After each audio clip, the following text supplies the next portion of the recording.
Thank you very much, Peter, and thank you to Richard for hosting us here in Birmingham for the UK's first ever Regional Investment Summit. Thank you, Richard. Over the summer, I went on a tour across the regions and nations of our great country to see our growth mission in action. I visited JP Morgan, who are investing £350 million in their Bournemouth campus. Haven Holiday Parks in Kent, who recently made a £140 million upgrade and welcomed a record 3.7 million visitors this year. And Go Cardless's new office in Leeds, delivering the high-skilled jobs in the city that I have represented as an MP for 15 years. Now, my daughter loved my visit to Haven so much that she asked to go back. Unfortunately, I'm yet to get my kids interested in financial services, though. Now, every day on that tour, I saw a country primed for economic success. Britain, as we all know, is home to some of the brightest talent and the most innovative businesses, ready to seize the opportunities and to build and to grow. But I also saw the obstacles that businesses face in getting ahead. Our economy is not broken, but I do accept that for too many people, it's not working as it should. Bills are too high. Businesses often don't have the tools that they need to succeed. And people are feeling that they put more in, but they're getting less out. That has to change. And at the budget last year, we fixed the foundations of our economy, returned stability to our economy. And at the budget next month, we will take the necessary steps to secure those foundations and that stability for the future. It is a future that we must build and we will build hand in hand with business, setting direction through our modern industrial strategy and our 10-year infrastructure strategy, a new relationship between business and government to tackle barriers to our competitiveness and to provide certainty for investment. Our skills strategy, published by Bridget Phillipson yesterday, launching a vision for developing the skilled workforce that our economy needs. And our reforms to the visa system, led by Shabana Mahmood, where last week we extended the global talent route to capture the best minds from a wider variety of sectors, made our innovative founders route a seamless transition for those already in the UK, and improved our high-potential individual visa route to include graduates from more of the world's best universities. And we are boosting British exports around the world through our trade deals with India, the European Union, and the United States, where just last month, the US state visit secured a record £150 billion of investment in the UK economy, creating more than 7,000 jobs in industries from biotech to AI. And last week in DC, I launched the Office for Investment Financial Services, a concierge service offering bespoke support to international firms establishing or growing their presence here in the UK. We increased the financial capacity of the British Business Bank to over £25 billion to help support more small businesses to start up and to scale up here in Britain. And we created Britain's first National Wealth Fund. We've announced £15 billion for city region transport, including here in the West Midlands, and £250 million across our 5 defence growth areas, including in Sheffield, where it went alongside more than £400 million pledged to Sheffield Forge Masters, safeguarding the production of steel here in Britain. And we're investing in the Oxford-Cambridge Growth Corridor. Thank you to Patrick Vallance for all your work on that, where we are today publishing a brand new prospectus of investor opportunities. But let me rewind back to a year ago, where we hosted the International Investment Summit in London. I want to tell you what some of the £63 billion of investment committed then is achieving today. Erin Holdings announced investment in North Wales. In June, they held a jobs fair for 200 new positions. Halion announced a new production facility in Weybridge. In July, they broke ground. And at the start of this year, we launched the AI Action Plan, and Kyndryl announced they were creating 1,000 jobs in Liverpool over the next 3 years. Today, we have Niall and Lamine in the room, 2 young people whose apprenticeships were a direct result of that investment, That is the difference that we are making. And those young people are now being trained in one of the industries of the future. This morning, I want to talk about the next step in that journey. How we are regulating our economy for growth. How we are overturning the old approach to public investment. And how the investment made by the people in this room is transforming our economy, our country. I believe that a strategic state must know when to intervene, but it also must know when to get out of the way. We cannot expect businesses like yours to flourish and grow if we're not willing to do our bit as your government. In March this year, the Prime Minister pledged that we would cut the administrative costs of regulation by 25%. A reduction that I can today announce will save businesses £6 billion a year by the end of this Parliament. That's an average of 200 hours of admin time per business in Britain. Time that could be much better spent on securing new orders and money better invested in the workforce and in new technology. Only weeks into office, we ripped up the planning rules, and the Planning and Infrastructure Bill now in Parliament will deliver over £2 billion in savings to businesses over the next 10 years. And can I praise the work of both Angela Rayner and now Steve Reed in driving that forward. And already this government has approved more major infrastructure projects in 1 year than any previous government. Our new food and farming agreement with the EU will slash red tape for businesses.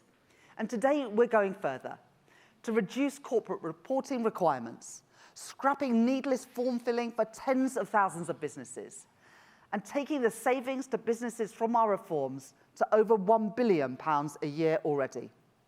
Because our vision for overhauling the regulatory system isn't just about cutting admin time. It's about regulating proactively to support innovation and investment. And so today I can announce 3 new reforms to boost competition and make the UK a top destination for global capital. First, we will consult on a cross-economy AI sandbox, modelled on the success of the FCA's pioneering FinTech sandbox, to allow new AI products to be developed under supervision by regulators, accelerating approvals for the use of AI in sectors like legal services, planning assessments, and advanced manufacturing.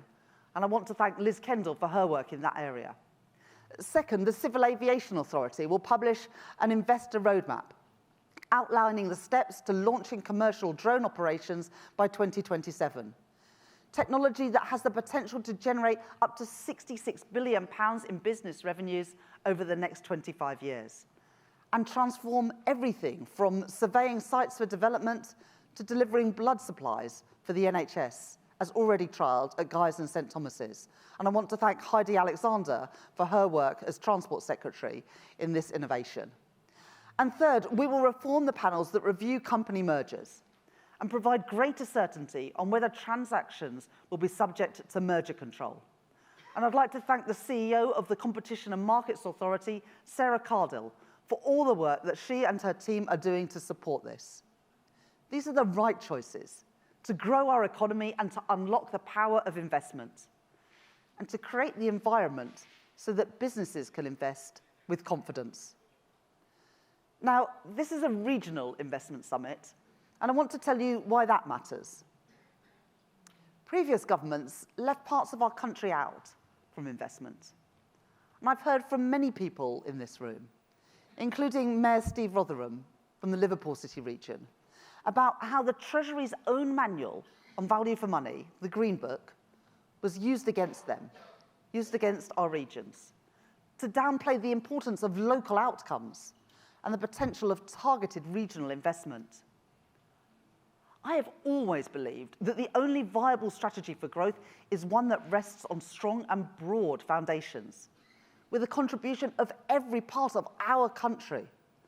And so in my review of the Green Book earlier this year, I announced our new place-based business cases. And today I'm pleased to announce that Liverpool, Plymouth, Port Talbot, and Birmingham will be the first 4 locations to trial this new way of looking at the reinforcing effects of different investments. And we're transforming public funding too, through our public financial institutions. Later today, I will open a meeting of CEOs across the public investment landscape to discuss how they will work together to support regional growth, complemented by investments made by the National Wealth Fund, as well as 3 new allocations from the Local Innovation Partnership Fund, including in Manchester, the Victoria North Urban Regeneration Project and the Trafford Heat Network, in West Yorkshire, through the delivery of mass transit and the Leeds South Bank project to expand Leeds City Centre, and in Glasgow, supporting the Clyde Metro and the Advanced Manufacturing Innovation District, bringing together universities and cutting-edge manufacturing. And in the West Midlands, investing in Green Power Park as well as Birmingham Sports Quarter, a £3 billion investment with a new stadium for Birmingham City at its heart. And I particularly want to thank Tom Wagner of Knighthead and the Mayor of the West Midlands, Richard Parker, who have worked tirelessly to turn that project into a reality. And there is more work being led by our fantastic leaders in other regions. In the west of England, the Mayoral Combined Authority are investing £38 million towards 2 new train stations in one of their 5 strategic growth zones. In the northeast, a new mayoral development zone in Newcastle will accelerate new homes and commercial premises, with over £2 billion of investment opportunities. In Cambridge and Peterborough, the £211 million Cambridge South Station is due to open in the new year, and the Peterborough Station Quarter regeneration will unlock employment space and 600 new homes. And in the East Midlands, where Homes England and the Combined Authority are launching procurement for a new partner for the Broadmarsh Regeneration Project in Nottingham City Centre, which will deliver 1,000 new homes and create 2,000 jobs. Our mission is clear: to create the right environment for investment through our regulatory reforms, to crowd in capital through our public financial institutions, and to break down silos to collaboration on local projects, supporting innovation and growth throughout the UK. Over the last year, the UK has welcomed billions of pounds of foreign investment, in addition to the domestic investment made by businesses, including in this room, every single day. And these are not just numbers. They are higher wages, new homes, and the transport, energy, and digital infrastructure that underpins our nation. Earlier this year, we published the final report of the Pensions Investment Review, and I want to thank the Pensions Minister, Torsten Bell, for his work. Alongside it, 17 of the UK's largest pension funds signed the Mansion House Accord, an agreement by our most powerful investment institutions to put more money into boosting the UK economy. I met with the 20 leaders of those funds earlier today, alongside the local government pension schemes and 3 major insurers, to launch the Sterling 20, a brand new investor-led partnership set up to invest in British assets, support our frontier sectors, and drive returns for British savers. At our first meeting this morning, we discussed their investment plans. £2 billion from Legal and General for social and affordable homes, road and rail upgrades, and backing startups. £85 million from Nest, bringing gigabit-capable broadband to underserved areas in Scotland and in Northern England, and investing in energy-to-waste plants in Staffordshire and in Durham, generating renewable power for tens of thousands of homes. And later today, we'll be hosting a delegation of Australian super fund CEOs responsible for more than £2 trillion worth of assets. Only yesterday, Australian Super announced a new £500 million investment fund as part of its plans to invest £8 billion in the UK over the next 5 years. This is just the start of what the investment is committed as part of today's summit will mean. Good jobs, thousands of jobs, thanks to the Crown Estate's new project at Harwell East, unlocking £4.5 billion of investment for our economy. 200 jobs in West Bromwich, where Freshways Dairy is announcing a new facility. And jobs just down the road from here in Solihull, which will soon be connected by the Metro extension, where Atos are opening a new AI development hub. It will mean homes and services for people in their daily lives. From Welltower, who are investing £6.4 billion in thousands of new places in elderly care, so that people can get the right support for their loved ones. £1.5 billion from Unite Students, including a £650 million partnership with Manchester Met and Newcastle universities, delivering accommodation for 4,500 students, whilst at the same time freeing up local housing for families. And £200 million from Blackstone, invested in the Birmingham National Exhibition Centre, a gateway for culture and for commerce. And it will mean deepening expertise in our cutting-edge industries. In September, Schneider Electric began production at its 42 million manufacturing facility in Scarborough. 2 weeks ago, Convatec announced a £500 million investment in a state-of-the-art R&D hub in Manchester. Lloyds Banking Group declared Bristol as its AI capital. And just today, Cummings has announced £30 million of investment in manufacturing in Daventry, helping secure our energy supply chains. Whilst Woven Capital, Toyota's growth stage investment arm, has announced that it will build its European growth capital team here in the UK, with an investment allocation of up to £300 million for innovative startups and scale-ups. I do not, and I will not, take for granted the confidence put in Britain by investors. The people in this room have shown today and over the last year that they want to invest here in the UK. You have backed Britain, and you have backed our regions. And I will not squander that trust. I know that there is further to go until we have delivered economic growth in every part of Britain. Growth that is felt in every part of Britain. We will go further to boldly regulate for growth, not to hold business back with arbitrary rules. We will continue to rewire public funding so that it considers local growth outcomes. And we will collaborate with leaders throughout our country, councillors, mayors, investors and business leaders, who knows what needs to be done to unlock the potential of their regions. The prize is clear. An economy that works for everyone, where businesses have the resources that they need, and where people have the tools for their success. Affordable energy in our homes, good jobs for our children, high streets regenerated. That is the power of investment. That is the power of regional growth. And that is what today is all about. Thank you very much. Thank you.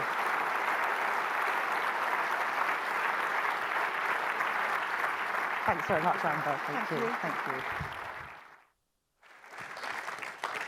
Well, I don't think we